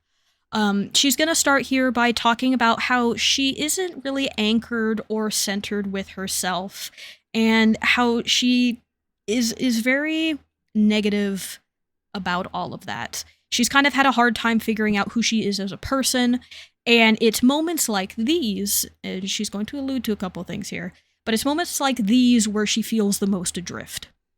And as this is happening and everybody leaves, Saturnine does not want any more distractions, so she closes the external gate herself by firing magic through it, basically, and causing a massive earthquake on Krakoa. Yeah, Polaris, shudders and just falls to the ground screaming. Krakoa is now very upset. He's like, I just overruled the council. What the heck? Yeah. And we get a data page about the floating kingdom of Roma Regina. Yeah, this is the issue where we're going to get a breakdown of a lot of kingdoms and a lot of fae. Yeah, we don't get them all. I think the vibe here I'm kind of gathering is we are eventually going to get them all. Yes, but we get a good handful here, I believe, or is it just two? It's just two. It's just the two. Okay.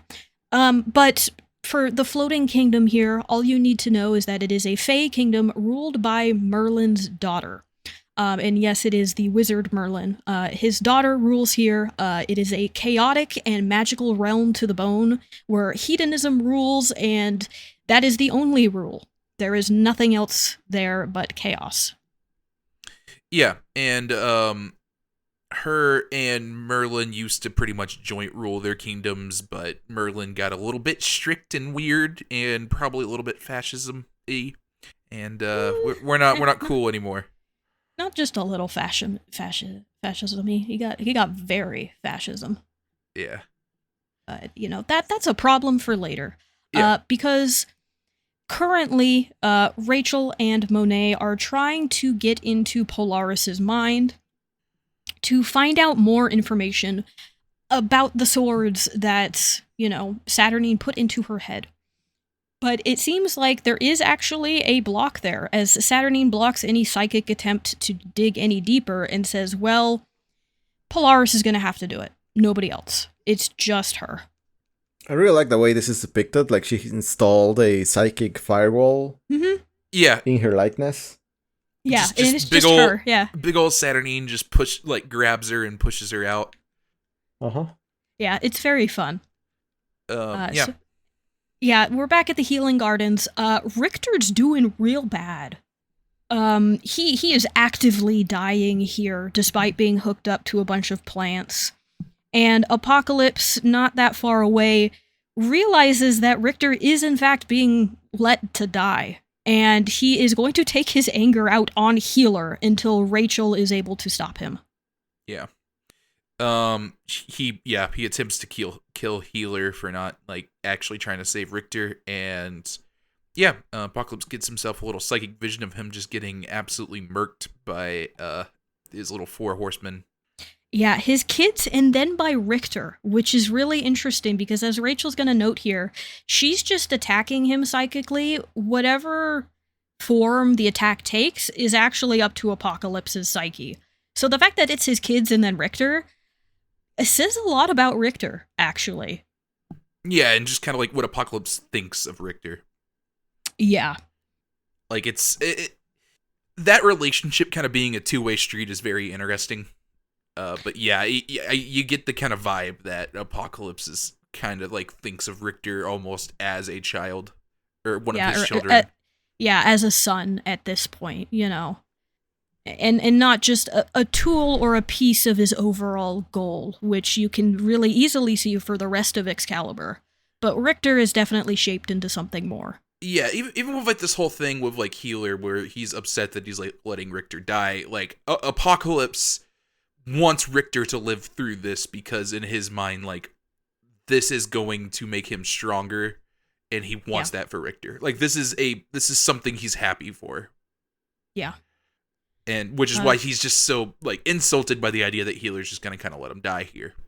Yeah. But yeah, we get another data page here of the Holy Republic of Fae, the great Hierophant Merlin. Merlin got a little weird. just a little bit, you know. He has an iron fist of copper and glass, cogs and black smoke. You know, there are rules to everything, and if you break that rule, that's it. Yeah, more autocratic soldiers, more autocratic means making factory workers from troubadours and soldiers from hunters. So, channeling massive amounts of Fey magic into copper and glass machines, like it's a little rough there. Mm-hmm. Not sure what's up with Merlin, but lot of world building going on. Yeah. We're in the hatchery and we got to bring some people back. Yeah, and again, Polaris' self-talk kind of, comes back up here. She feels very, very guilty that Rockslide died and that she didn't do anything to stop that from happening. Yeah, like she could have stopped that sword strike and didn't. I kind of get like the implication here is that like you don't really need to like fight tooth and nail to like make sure someone lives when, they can just come back to life. Yeah, I also feel here with Polaris, just from her self-talk, that even, she may not have actually been in the position to save Rockslide here, but even if she was, she might not have had the power to do so. Yeah. She could have been on the completely opposite side of the battlefield during this, but she's still going to blame herself. Yeah. So basically, this is kind of also here to update Xavier and the Five of what happened in Otherworld, because Polaris is going to let Xavier look into her mind to see what happened. And we also get to know that, 1, she wants Richter back, 2, you need to bring Rockslide back, because he's very dead. Yeah, and the question she comes in here and asks is like, hey, what's our precedent for like bringing back mutants that died as a casualty of war? Yeah. And everybody's just like, what are you talking about? And then when she shows them, they're all like, okay, yeah, let's bring them back. Mm-hmm. But we're gonna do that. God, every time the Five are portrayed, I just feel pity for them. They feel so useless to me. Yeah. They're like so unprepared for anything that happens other than their like regular jobs. Yeah, they just do their little resurrecting thing, and then somebody comes in and they throw them a curveball, and they're like, what? Yeah, big I just work here energy. Yeah. And in a way it makes sense to have this miraculous, basically machine here that can do this. And everyone's like, well, it works well enough, we're just gonna leave it. Nobody really tried to refine it or put in like a proper system until somebody actually specifically asks for it. Yeah. Yeah, I don't know if it's like what it is about their portrayal here that feels so, again, like inept or like with lack of initiative. I don't know if it's actually trying to say something, but every time they just show up and they're again thrown some curveball and they cannot handle it. I don't know if it's meant to like say something about them. Yeah, it feels like they have their function and they just aren't really like super prepared for stuff that's like outside of that.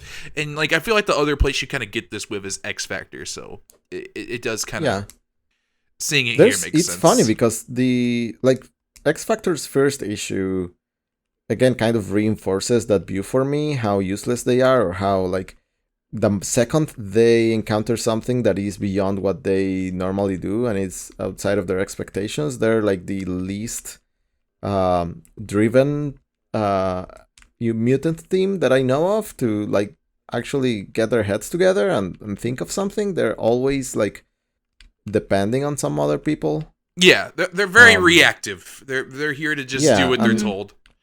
And it feels like it's intended to mean something because, in contrast, I feel like the X Factor team is a lot more, again, initiative-driven, likely to like go off on their own and solve what they run into. Yeah. Yeah. It's. I don't know what it is about them. Yeah, no, I think you're right. Putting forward that question, especially in contrast to X Factor. Because, X Factor grew and became what it was to fill in a gap and to fill in that need. And then where the 5 was just kind of this brand new thing, once they started, they never decided to really grow after that. Yeah, and I get the implication is like, they're doing this so often, this is kind of just what they have time for. I do as well, but, I can also see it as, maybe that says something about them as a group. Yeah. I wonder if it says something about, like, either the fragility of the whole resurrection process, or how they're just under the thumb of Xavier, and they, because of their, again, proximity to Xavier's concerns, kind of do not dare to venture outside of what he's willing to allow them to do, basically. Yeah. Yeah, I could see that as well, because Xavier is the one that has to be involved in that process. None of the others on the council have to be. Yeah. But, yeah. Also, I don't know if we mentioned this, one of the mutants getting revived is Richter. He did die. Yeah, he does pass away. So far, we have not seen a cure to Pestilence's arrows. Unclear if there even is one. Yeah. But the 5 do work their magic. Richter and Rockslide are brought back. Richter's mind is placed back into him by Xavier, and as Xavier goes to place Rockslide's mind back into him, Cerebro short circuits, and all of the 5 get knocked out at once. We get this, like, terrifying panel of, like, Rockslide, like, looking up at Xavier, like, as this happens as well. Yeah, and they're gonna keep doing this with his dialogue, but his dialogue, like, starts to become less rigid, and it fades. It almost, like, I can almost, like, hear this. It sounds like it's, like, falling. Yeah. And then the next panel is all of the extra Cerebro helmets on different locations, all short-circuiting at the same time. And we actually get a look at Moira, who we have not seen in a very long time. So, hello, Moira, and bye. Just hanging out, yeah. Yeah, and something's going very long with Rockslide as you get him saying, "But I feel fine," as he, like, falls apart. Yeah, physically falls apart. Yeah, the 5 wake up. They are distressed because their connection isn't working. Yeah, it's something that's not talked about a lot ever since House and Powers, but they do have that innate connection to each other, and it's currently broken. So whatever just happened, and it is going very badly for Rockslide, because he falls apart into a pile of rocks. Yeah. And just completely loses his form. The 5 start freaking out. They say, "We gotta destroy all the eggs. Like, what if this batch is corrupted?" And then something else rises up from the rocks, and Polaris just comments, "This is not Rockslide."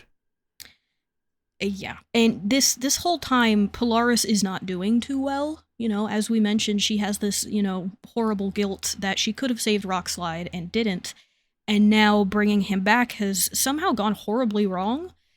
She is very distraught by this entire process. So, Xavier wakes back up, the 5's connection is reinstated, and Xavier is rightfully kind of freaked out that all of the eggs are now destroyed. And as Hope is going to point out, that's not Rockslide. And even looking at this character, that is not Rockslide. Have you ever seen Full Metal Alchemist? Yes, I have, but I'm very curious where you're going with this. Yeah, the one episode with the little girl and the dog? Oh, yes, I do. That same vibe. Same vibe. That's kind of how I view how this Rockslide talks. Yeah, actually. Same. Yeah. It's just the same kind of, like, hollow-voiced, something is very wrong here.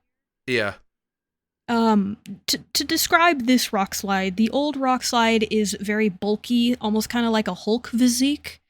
This one is very thin and skinny. He's got a very thin waist, very, like, what's the word I'm looking for? Almost ragged looking. Like, he does not look well. Yeah. And they all just, they kind of realize it's Rockslide, but this is not our Rockslide. We don't know what this is. Yeah. And, as Professor Xavier sends him a message, his human name is Santo. And as Professor asks, hey, Santo, he responds back, who is that? Something is very wrong. The entire group does get worried and turns to question Richter, but Richter's like, hey, whoa, calm down. I'm fine. I'm me. I know who I am. Everything's okay. Yeah, there's just some pure panic going on here at this point. Like, everybody's freaking out. We're not sure what's happening anymore. Richter's just like, I'm fine. Like, it's chill. But again, the five are just absolutely distraught. They're like, we resurrected a stranger. Like, we don't know what's happening. Yeah, and this is going to lead into the data page of the next page, which is an after-action report following Rockslide's resurrection. And essentially, the only difference they can find between Richter and Rockslide is Rockslide died in the other world. Richter did not. So they're pretty sure whatever happened, it happened there. Yeah, and we are suspending resurrection protocols. Yes, until we can figure out exactly what the heck is going on. We're gonna run some diagnostics. Just no resurrection. And we're gonna cut pretty much to a meeting with the Quiet Council, where the five inform the council of their theory. They think that dying in Otherworld, which is a nexus of all realities, will mess up the resurrection protocols. That's because when you die there, the backup pulls from all possible versions of yourself, merging them into one. It also causes any previous copy of you to become overwritten. In another sense, a true death. Yeah. So, and we kind of figure out this new rock slide. What their guess is this is a roll of the dice. Like, this is just a possibility for who you could be, and that all might just be jumbled up in here. Yeah, and there is no way to bring back the rock slide that they knew because any backup of him is now just completely gone. Yeah.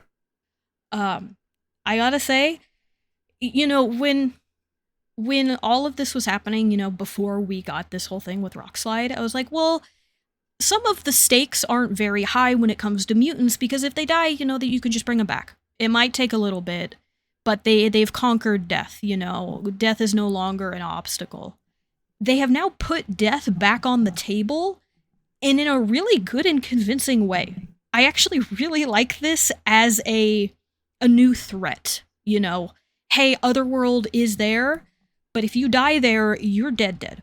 Yeah, and we had to go do a tournament there, so, like... Yes, which is, we didn't know that when we signed up for the tournament, but now we do. Yeah. And it's a fun kind of death too, because you get to roll the gacha dice, and who knows what you're gonna get. Yeah. Mm-hmm. You could get the really cool version of yourself, or you're gonna get the really lame version of yourself, and you have no way of knowing, and you cannot go back to that save state. So now I wonder, next time someone dies in Otherworld, are they going to roll the dice, or are they going to just say, hey, maybe let's not bring this one back? Yeah. And that's the question. If it was somebody like Unis, where if, say, he died somehow, they probably wouldn't bring him back. But what if, like, Apocalypse died? Would they roll the dice with Apocalypse and try and bring him back? Yeah, or some version of him. Yes. Yeah. Which is fun, Yeah, it adds a really fun, raising of the stakes to this entire thing. Already in place of, well, you have to fight for Krakoa to see if it gets overrun with demons or not. But now you have the add-in of death is now a problem. Yeah.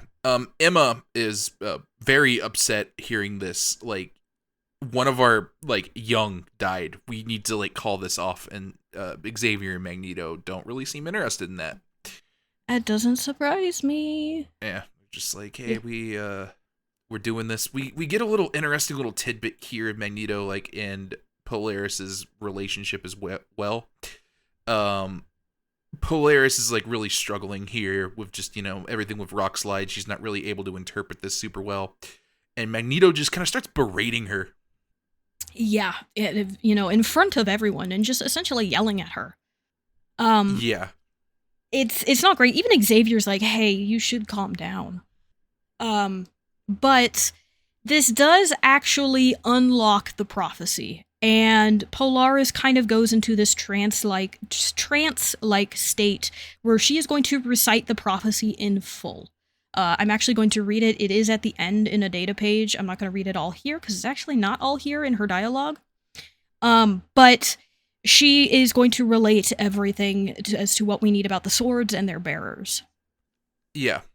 Yeah, and this is another kind of fun, try to figure out what I'm actually saying kind of bit. Mm-hmm. Yeah. Yeah, another sinister secret kind of thing. Yeah. But she comes out of the trance and is immediately still distraught because she was holding a piece of rock slide that she did drop again. And we're going to cut back to another data page. This is, again, the amendment to the after action report where they confirm that they're pretty sure dying in Otherworld means you die for real. And you die in real life. You die in real life. Yeah. But if you die in real life, you don't die in real life. No, only in the Otherworld life. Yeah.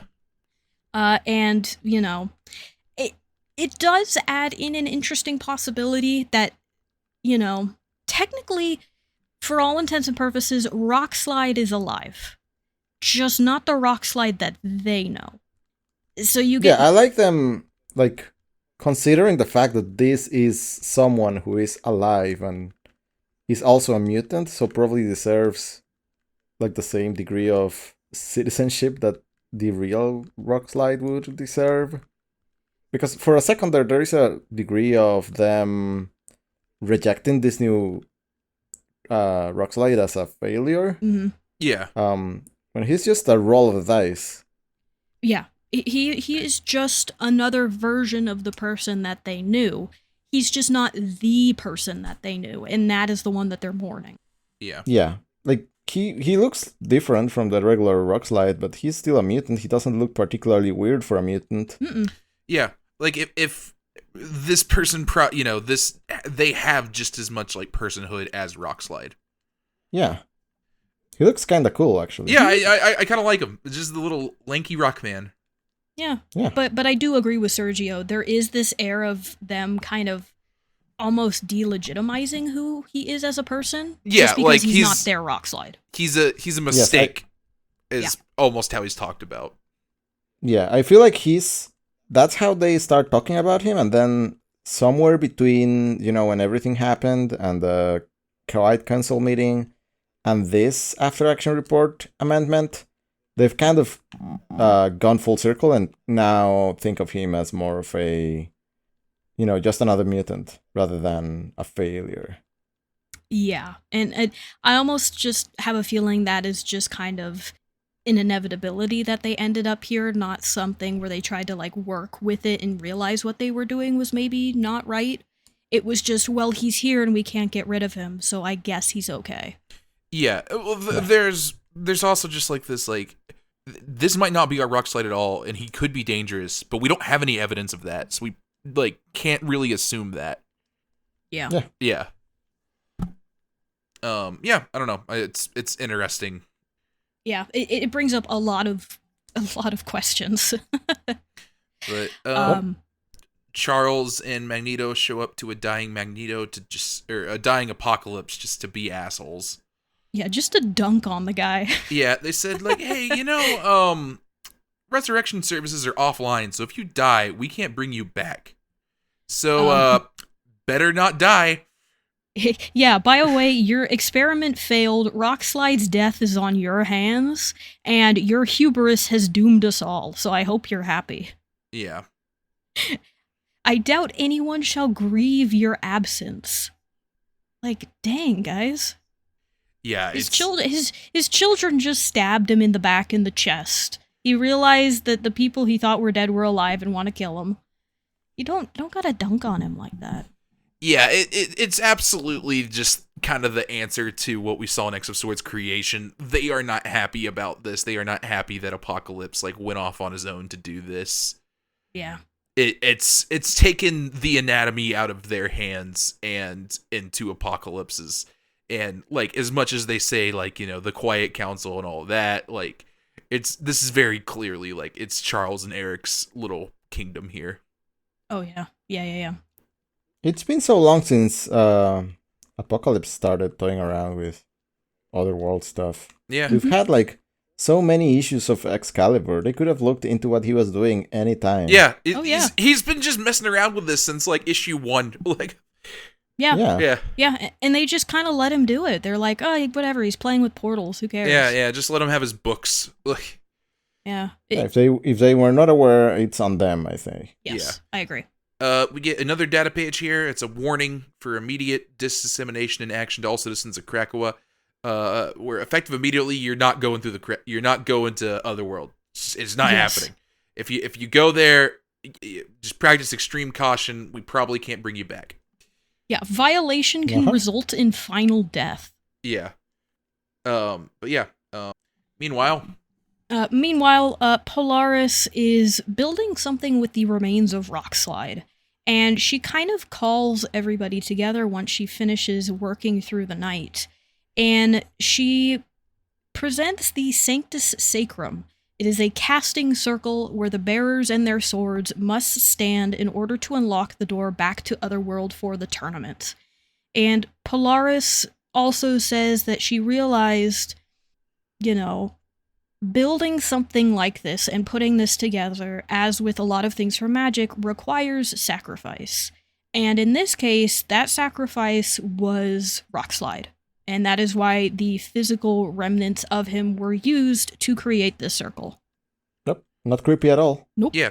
We also have this little internal dialogue here I kind of like, where she just kind of like relates her desperation to making her father proud, just to like, just kind of what she's been up to recently.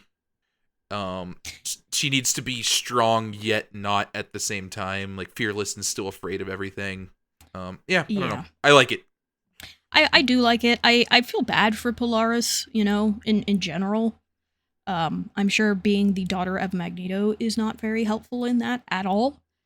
But she does come across as somebody who is very much not confident in their own abilities, despite having shown that they are, in fact, very confident whenever they do something. She just doesn't believe in herself. Yeah, honestly, I feel like this is one of the worst portrayals of Magneto we've seen so far. Just seems like a bad dad. I've noticed he's great at being dramatic and everything, but as like a fatherly figure, seems like he would fail there. Yeah, it could be hit or miss, but yeah. Hey, he and Xavier have something in common. They're bad dads.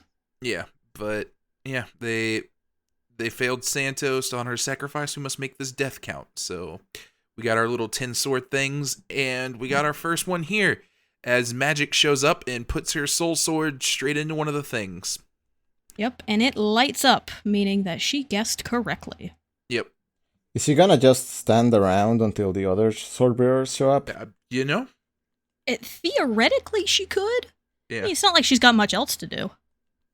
And we go into our last data page here and the closure of the book as Doug looks through the prophecies. Yep, and as he notes, it's a great thing they had a lot of psychics, because he couldn't write down everything that Polaris was saying right away. Yeah. So we'll quickly go through with these. So the first one is 8 years gone in seconds. From childhood lost comes a creature grown. A young girl's friends, used as weapons, honed a woman's soul into a blade of her own. Yeah. So they Doug immediately says like, oh yeah, this is Alana. She snatched this one up quickly. She was pissed. What this yeah. Specifically is calling to is in New Mutants. Really, really early New Mutants. Actually, I don't even know if it's New Mutants. This might just be X-Men proper. But Magic is introduced as like a child. Like she is Colossus's sister. She's like 8. She gets trapped in limbo and is basically forced to grow up there and returns into about the same time period that she left, but now as like, a teenager. So she lost her childhood to limbo. Yeah. The next one. A beacon slices darkness, stationed in space. A young man, born old, pilots a place. It's very, very clearly Cable, as Doug notes. Yeah. Friend self, friends lost. Out of one comes many, into many comes one. Yeah, sounds like Warlock. Doug notes that too. Yep. Only one we know who says friend self. Yeah, Doug isn't sure if Warlock is going to wield the sword or if Warlock is the sword. Yes, which would make it interesting, because that would mean Doug would have to be one of the sword bearers, and he's not a fighter. Yeah. Once goddess, once queen, one sword with which to split the sky in twain. Vibranium inlaid, a tempest contained, the wrath of heavens comes wielding a legacy. Yeah, he says, this is probably Storm. It sounds neat. It's very pretty. Yeah. Yeah, might as well only send her, honestly. Yes, She's probably I'm got a telling handle you. on the whole thing. Yeah. Just send Storm into anything, and she's got this one-handed. Yep. Lost soul in edge gained, a lone wanderer returns to a forge left ablaze. Yeah, Doug wasn't sure. Logan seems to be sure. He's like, yeah, that's Muramasa. I'm gonna go get it. And yeah, then Doug's like, yeah, he's probably right. Yes, and I agree. This one is a little vague. I would also be stumped if I didn't know the answer. Yeah, and we've talked about it before, of Wolverine's ties to the Muramasa blade a little bit, because Dakin was kind of involved in that. Yeah. But we'll get to those more when we get to each blade. Yeah. As above, so below, from one womb came two, a hero destined to brandish what the earth hath swallowed, and an echo doomed to yearn for what the stars hath forsworn. Yeah, they conclude this is probably the Braddock twins, but Brian's not a mutant, so that's weird. And isn't sure which one is which. Yeah, I mean, there is Jamie Braddock, but he's not the twin, so... Yeah. Ego, death, and broken stone, two wars waged by one champion alone. Yeah, apparently Gorgon showed up pretty quickly when they were talking about blades, and he thinks this one's his, so we took it. I like that, of just be like, yep, that one's mine. Cool, thumbs up. Yeah. And then the last one is a father forsaken, a husband betrayed, an ancient treasure sharpens the death of his children crave. And again, this one, Apocalypse is like, yeah, that's me. Yeah, and I don't think anyone's gonna tell Apocalypse no. Yeah, so yeah, we already got most of our answers here. Yeah, and interesting to note, this is 8 prophecies, but we need 10 sword bearers. So there are 2 that are not here. Yep. A mystery 2.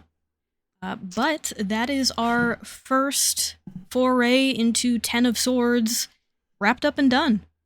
It took a little bit, as I thought it would. These are very hefty. There's a lot of story going on. There's a lot of groundwork that has to be laid here. But honestly, it went by really fast. Yeah. I thought this was going to take longer. Yeah. I mean, we've been recording for a while, so this has... over 2 hours. Yeah. This has taken long, but yeah, I agree. These issues kind of flew by when I read them too. Like, it's, again, a lot of pages, but yeah, we moving. Yeah. Yeah, there is a lot of stuff happening every single time. I mean, realistically, even if you kind of break it down as to where we were right before these 3 issues and where we are after it, not that much time has passed. But a lot happened in that short amount of time. Yep. So, but hey, they have 3 days to get all of their blades and champions. We have some good guesses here as to who the champions are, and then we still need a final 2 that we don't know. And then we also have the entire Iraqi side of this that we do not know. You know, they're going to have their own 10 champions that they need to gather together, and then we're going to see who they are, of course, in this tournament. And whatever Saturnine has up her sleeve for the tournament itself. Yeah. So, exciting stuff. Yeah. So, next... Absolutely. I'm really excited to see what's up with everything. Yeah. So, next episode, we will be continuing this with Wolverine number 6, X-Force number 13, and Marauders number 13. Woo! Let's go. So, yeah. Gonna figure out who else is doing stuff. At some point, we are going to cover the last 5 episodes of X-Men 97. I'm not sure when that will be yet, but at the time of this recording, all those are out already, so hopefully soon. Yeah, if for any reason you didn't realize we released a special episode on X-Men 97, you should go check it out. I really liked it. We've got a guest for that one, and I thought it went really well. Yeah, I liked it a lot. I agree. It's a good one. It's a good one to share with your friends. I would recommend, though, before you listen to it, watch X-Men 97. Not only to give context for everything, but also because X-Men 97 is just really, really good. Yeah. It is a phenomenal show. I would strongly recommend it. But also, if you don't want to watch it and you want to listen to it, that's cool too, you know? Oh yeah, no, we're not going to stop you. I'm just saying, you know, on your own, you should go and enjoy it. Yeah, it's a great show. I liked it quite a bit. I'm not going to say when that episode will be because I feel like last time we kind of backed ourselves into a corner release-wise, and I want to avoid that. So we're going to be vague about it. Yeah. Yeah, well, it'll come out when it comes out. Yeah. It'll be here eventually. Stay tuned. Mm-hmm. But, that's this episode. Yeah, so all right. If you have made it here to the end, thank you so much for joining us. If you could leave us a review on your podcasting app of choice, that would be great. Apparently, Apple Podcast is the best one to leave a review on, but any of them would be nice. Yeah. 5 stars. Yes, 5 stars. If it's anything less than 5 stars, you can actually instead send us an email. You can email us at studyofx@gmail.com. We'll make Tim read it. Possibly read it on the podcast here, but if it's less than 5 stars, we may not. We'll see where it's going. Even if it's not 5 stars, you should still review it as, 5 stars. Mm-hmm, Why not? Mm-hmm. We got that 5-star runtime with the last episode, so we got it covered. Yeah. You could say it is the 5 of stars. I don't think that's a card, but we're gonna go with it. Yep. And if you are looking for this podcast on social media, we post our reading order, some tidbits about the episodes, as well as some of the sources that we use, as well as some of the beautiful images from the comics themselves. You can find us on X, also known as Twitter, and on Blue Sky and on Tumblr. All of those are going to be Study of X. And if you are looking for me anywhere, I am on Blue Sky. You can find me at Sawneeks. That is SAWNEEKS. I'm not too active, but if you need me for whatever reason, I could be found there. And Sergio, if they are looking for you to let you know about how absolutely cool the 4 Horsemen of the Apocalypse are and how amazing their designs are, where can they find you to tell you about this? Oh, I'm at the Sword Space Station that's shaped like a flail. Ooh, spicing it up a little bit. Okay, I like that. And Tim, if they need to find you to give you a prophecy that you are going to have to find the actual person involved, where should they send this psychic communication? Otherworld, actually. Otherworld. Okay. Any specific place in Otherworld? That place is kind of big. The Crooked Market. Crooked Market. Okay. Hanging out with my boy Mad Jim Jaspers. Okay. Yeah. If you have any, prophecies to give, that's where you got to give it. Yep. But other than that, thank you so much for joining us once again. We're excited to continue to read with this event. And until next time, yeah. Later, mutants. Bye.